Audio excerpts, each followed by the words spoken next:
Hi friends, welcome to Rivas family. இன்றைக்கி school முடிச்சு evening வந்துட்டுருந்தேன். இந்த வயலெல்லாம் பார்க்கும்போது ஒரு கட்டத்தில் வந்து பச்சை பசேல்னு அப்படி ஒரு பசுமையாக இருந்துச்சு. போகிற வழிலாம் வந்து அவ்வளோ இதமாக இருக்கும். இப்போ கதிர்லாம் நல்லா முத்தி வந்துருச்சு. ஸோ அறுவடையும் பண்ண ஆரம்பிச்சிட்டாங்க. அறுவடை பண்ண நெல்லை ரோடு வந்து நல்லா ப்ராடாக இருக்கும்போது இந்த மாதிரி சைடில் போட்டு ஒதுக்கி விட்டு காய வச்சு நெல் எல்லாத்தையும் மூட்டை கட்டி அனுப்பி விடுவாங்க. இந்த மாதிரி நான் சீசன் டைம்லலாம் வந்து நாற்று நட ஆரம்பிச்சிட்டாங்க அப்படின்னா எனக்கு உள்ளுக்குள்ளே ஒரே குஷியாக இருக்கும்.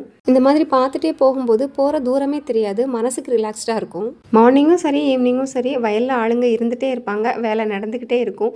அப்படியே கண்ணு கட்டுற தூரம் வரைக்கும் பச்சை பசேல்னு இருக்கும். அறுவடை பண்ணுற காலம் வரைக்கும் கண்ணு கட்டுற தூரம் வரைக்கும் அவ்வளோ க்ரீனிஷாக இருக்கும். இப்போ அறுவடையும் ஆரம்பித்து ஓரளவு கம்ப்ளீட் பண்ணிட்டாங்க. இந்த மாதிரி அறுவடை ஆரம்பிச்சிட்டாங்கனாலே மனசுக்கு வருத்தமாக இருக்கும். ஐயோ, இனிமேல் கொஞ்சம் கொஞ்சமாக எல்லாமே அறுவடை பண்ணிடுவாங்களே, அந்த பச்சை பசுமையாக இருந்தது வந்து இனிமேல் இருக்காது, இன்னும் கொஞ்ச நாளுக்கு வந்து நம்ம அந்த காஞ்ச புல்தரையை தானே பார்த்துட்டு போகணும் அப்படின்ற மாதிரி உள்ளுக்குள்ளே தோணிக்கிட்டே இருக்கும். இது எவ்ரி இயர் வந்து எனக்கு தோணும். இப்பயும் அதே தான். மோஸ்ட்லி எல்லா பக்கமுமே அறுவடை முடிஞ்சிருச்சு. நான் எடுத்துருக்கிற இந்த வீடியோ நான் போகிற வழியில் ஒரு பார்ட், அவ்வளோதான். இந்த மாதிரிலாம் ஸ்கூல் போய் சேர்கிற வரைக்கும் வந்து இருக்கும், பார்க்குறதுக்கு ரொம்ப ரம்மியமாக இருக்கும். அடுத்த சீசன் வர வரைக்கும் அந்த பசுமையை பார்க்குற வரைக்கும் மனசு கொஞ்சம் வெறுமையாக தான் இருக்கும். வரும்போதே இன்றைக்கி சமோசா வாங்கிட்டு வந்துட்டேன்.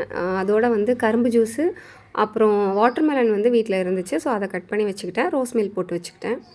அல்ஹம்துலில்லாஹ், இன்றைக்கான இஃப்தார் இப்படி தான் ஃபினிஷ் ஆச்சு.